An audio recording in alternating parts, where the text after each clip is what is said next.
7 মে থেকে 10 মে ঘড়ির কাঁটার হিসেবে সময় 87 ঘন্টা 25 মিনিট। ট্রাম্পের মধ্যস্থতায় পূর্ণাঙ্গ ও তাৎক্ষণিক যুদ্ধবিরতির আগ পর্যন্ত কেবল এই সময়টুকুতে হামলা পাল্টা হামলায় জড়িয়েছিল পারমাণবিক শক্তিধর চিরবৈরী দুদেশ ভারত পাকিস্তান। আর তাতেই যে ক্ষতির মুখোমুখি হতে হয়েছে দুই দেশকে তা চোখ কপালে ওঠার মতো।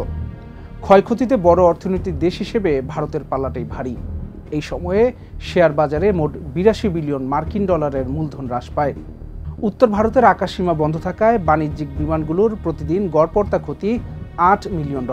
আইপিএল স্থগিত হয়ে যাওয়ায় টিভি সম্প্রচার, টিকিট বিক্রি ও বিজ্ঞাপন বাবদ $50 মিলিয়ন, সামরিক অভিযান বাবদ আনুমানিক $100 মিলিয়ন এবং যুদ্ধ বিমান হারিয়ে $400 মিলিয়ন ক্ষতি হয়। এছাড়া পণ্য পরিবহনে বিলম্ব এবং সরবরাহ চেইন ব্যাহত হওয়ায় ক্ষতি হয়েছে আরও $2 বিলিয়ন।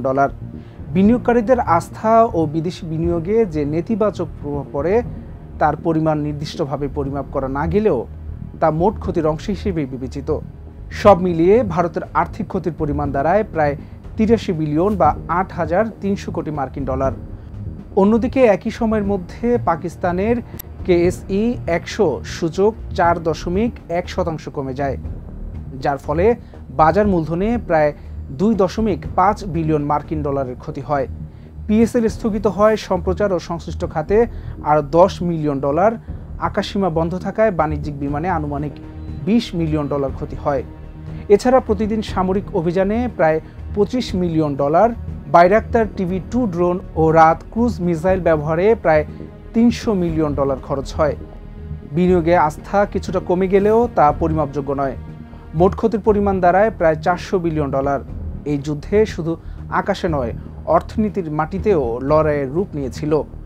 শেয়ার বাজারে ধস, বিমান চলাচলে স্থবিরতা, সরবরাহ শৃঙ্খলা ভেঙে পড়া এবং বিদেশি বিনিয়োগকারীদের পিছু হটে যাওয়ায় বোঝা গেছে আধুনিক যুদ্ধের প্রকৃত মূল্য শুধু ড্রোন, ক্ষেপণাস্ত্র বা যুদ্ধ বিমানের মধ্যেই সীমাবদ্ধ নয়।